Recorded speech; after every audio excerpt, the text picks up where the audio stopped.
Bienvenue sur le plateau de l'ONG Opinion éclairée. Aujourd'hui, nous recevons le professeur Simplice Dion et avec lui, nous allons parler de l'inclusion et de la diversité dans une société démocratique. Bonjour, professeur. Bonjour.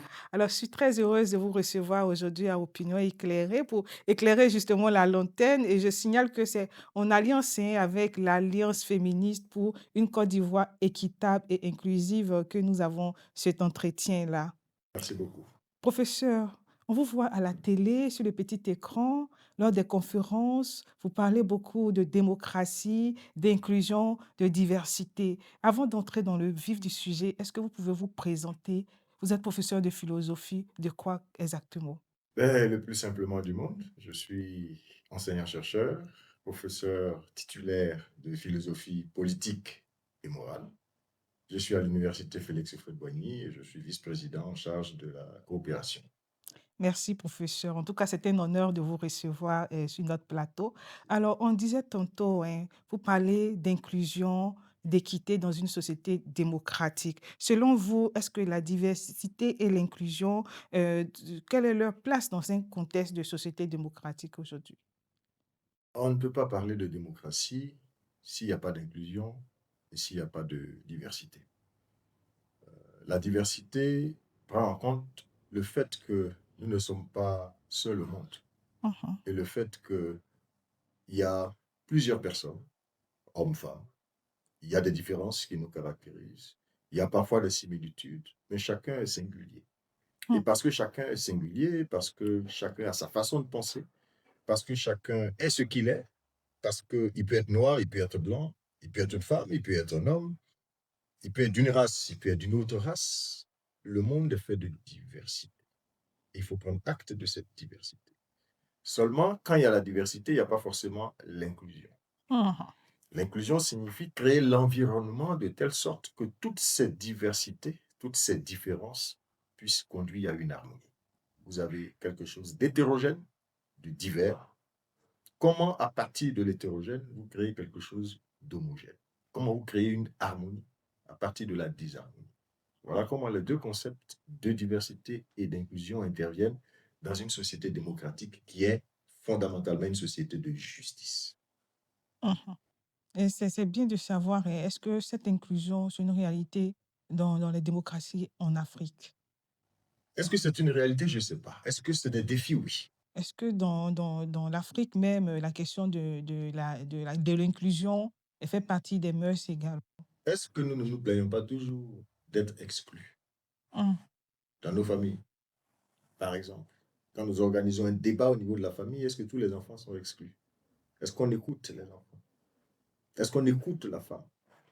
Est-ce qu'il n'y a pas un homme qui s'appelle le mari de la maison qui décide de tout comme un tyran? Est-ce qu'il demande l'avis de son épouse? Est-ce qu'il demande l'avis de ses enfants? Ça commence là, l'inclusion. Inclure, c'est faire en sorte que chacun porte une voix. Et qu'à partir de toutes ces voix que chacun porte, nous puissions trouver un consensus pour décider. En Afrique, on a ce problème. On est divers en Afrique, comme Mmh. dans beaucoup de Mmh. peuples. Prenez le cas de la Côte d'Ivoire, c'est une soixantaine d'ethnies. Dire qu'il y a 60 ethnies, c'est dire qu'il y a au moins 60 cultures, Mmh mh. 60 modes de fonctionnement. Mmh. Comment vous créez un État unique et unitaire à partir de 60 modes de pensée, de vie et de fonctionnement? Vous êtes obligé d'inclure les uns et les autres, Mmh. qu'ils ne se sentent pas exclus du destin national et qu'ils aient le sentiment qu'ils comptent aussi, qu'ils importent aussi pour la nation. Voilà le plus important. Alors quand on vous entend parler d'inclusion sous cet angle-là et sachant votre profil, de philosophie morale et politique, on est tenté de se poser la question: quelles sont les valeurs philosophiques qui soutiennent l'idée d'inclusion et même de diversité C'est aussi? d'abord des valeurs d'humanisme. Mmh.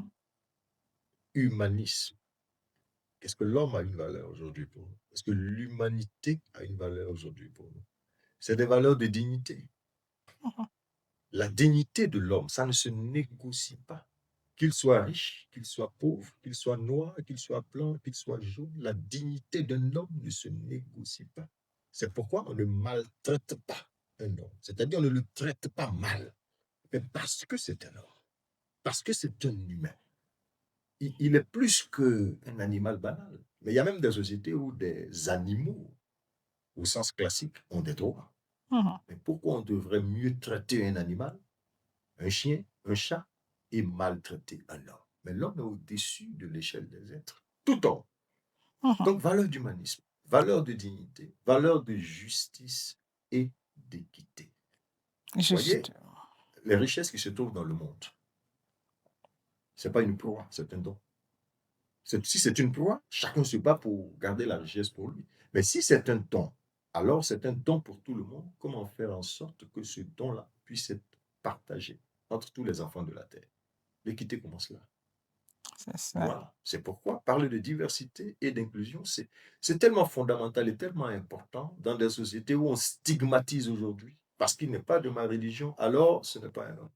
Et justement, quels sont les impacts de cette non prise en compte de la diversité, de l'inclusion? Vous parliez de stigmatisation, des impacts, des conséquences. Mais c'est que les sociétés ne se retrouvent plus. S'il n'y a pas d'harmonie, comment une société peut-elle, pour parler comme un philosophe comme Spinoza, que j'ai étudié d'ailleurs, comment la société peut déployer le maximum de son conatus, comme il dit, de son effort? Comment la société peut persévérer dans son être si nous n'arrivons pas à créer une harmonie, une synergie?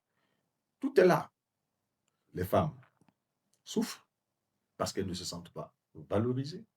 Les enfants souffrent parce qu'ils ont l'impression qu'on les garde dans une éternelle minorité, comme si quand on est jeune, on ne sait pas penser.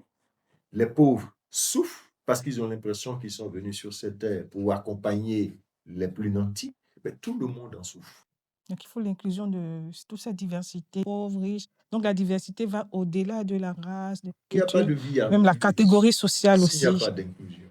même de toutes les L'inclusion catégories prend en compte sociales. tous ces aspects qui sont des inégalités sociales, parfois naturelles, mais il faut combler ces inégalités naturelles par l'égalité sociale, par l'équité. Justement, vous êtes en train d'entrer dans les recommandations avec le il faut. Donc, j'aimerais savoir quelles sont vos recommandations justement pour que les questions de diversité, d'inclusion soient suffisamment prises en compte dans les politiques publiques, dans la société en général, dans nos interactions au quotidien avec le voisinage. Mais parce que nous sommes différents, il faut tenir compte de la différence. Il faut intégrer la différence dans nos manières de penser. Si vous avez votre société et que vous êtes 15 dans votre société et que vous êtes tous d'un bord politique ou bien vous êtes d'une obédience religieuse particulière et qu'il y a une politique d'exclusion de 3, 4, 5 personnes parce qu'ils ne sont pas de votre bord, ils ne sont pas performants, parce qu'ils ne se sentent pas intégrés, parce qu'ils ne sont pas motivés. Or, la plus-value que vous recherchez, parfois, cette plus-value est portée par ces 5 personnes. Comment on peut être performant et innovant si on se sent exclu? Si on a l'impression qu'on ne compte pour personne? Si on a l'impression qu'on n'apporte rien ou que les gens trouvent qu'on est, on n'importe peu dans leur façon de fonctionner? Non. Tout homme est un talent. Et tout talent doit être mis en valeur, D'accord. valorisé, montré. Tout homme est un talent. Il faut donc créer l'environnement nécessaire, le climat nécessaire pour que tous les talents s'expriment. Parce que là où il y a l'uniformité, il n'y a pas de vie. Merci, professeur. Je m'en voudrais si je ne revenais pas sur la question de la diversité sur les plateformes numériques aujourd'hui, parce qu'on constate, je ne sais pas si selon vous, c'est un déni de cette diversité avec la montée vraiment des égoïsmes, je ne sais pas si je peux le dire ainsi, où on voit le discours de haine lié à l'identité de genre. Vous avez parlé des femmes, des minorités, des enfants, des jeunes qui peuvent se sentir exclus. Et on a le sentiment que la société est divisée quand on regarde les discours haineux sur les réseaux sociaux. Est-ce que vous observez cela? Oui, j'observe bien. Vous parlez d'égoïsme, c'est pas faux. Moi, je dirais simplement que c'est de l'ignorance. Hum, J'ai plusieurs fois dit à l'occasion de mes conférences que les réseaux sociaux sont imbécilogènes. On est tous sujets à l'imbécilité sur les réseaux sociaux.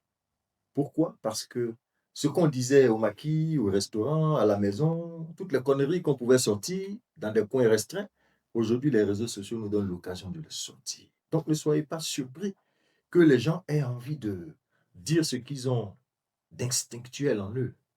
Ce qu'ils expriment là, c'est ce qu'ils ressentent vraiment.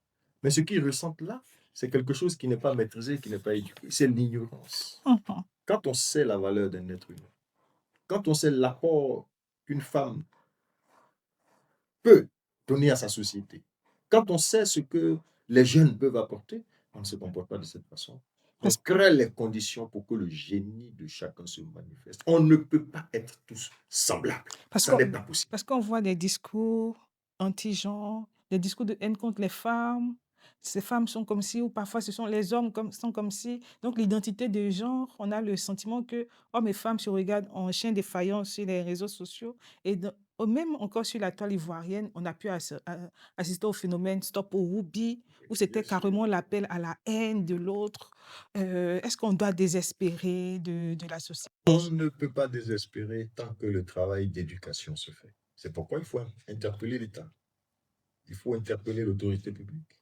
Il faut interpeller tout le système éducatif, interpeller les parents pour comprendre que nous sommes différents. Un grand philosophe comme Leibniz dit que la sagesse se trouve dans la variété. Ampateba dit que si vous faites votre pagne avec un tissu blanc, c'est un linceul. Si vous prenez un tissu noir, c'est un linceul. Mais si vous prenez un fil rouge, un fil noir, un fil bleu et que vous en faites un pagne, vous créez un beau pagne. Ça veut dire qu'il n'y a pas de vie s'il n'y a pas de diversité. Et l'homme doit comprendre qu'il n'est pas le centre de la Terre à lui seul. Son égoïsme, comme vous dites, son égocentrisme ne peut pas s'imposer aux autres. Prenons l'autre comme il est, tant qu'il m'apporte quelque chose. Voilà ce qu'il faut enseigner aux jeunes. Merci, professeur. Alors, comment entrevoyez-vous l'avenir de la diversité et de l'inclusion dans nos démocraties contemporaines? L'avenir appartient à la diversité et à l'inclusion. On n'a pas d'autre choix. Sinon, la société va rétro-pédaler, rétrograder. On va se retrouver au Moyen Âge, où c'est l'éclipse de la raison et où chacun va vouloir s'imposer par la force. On a dépassé le stade où c'est le dogmatisme et le fanatisme qui régnaient. Nous sommes au stade des lumières, de la pensée, de la réflexion, de l'humanité. Merci, professeur. C'est moi qui vous remercie.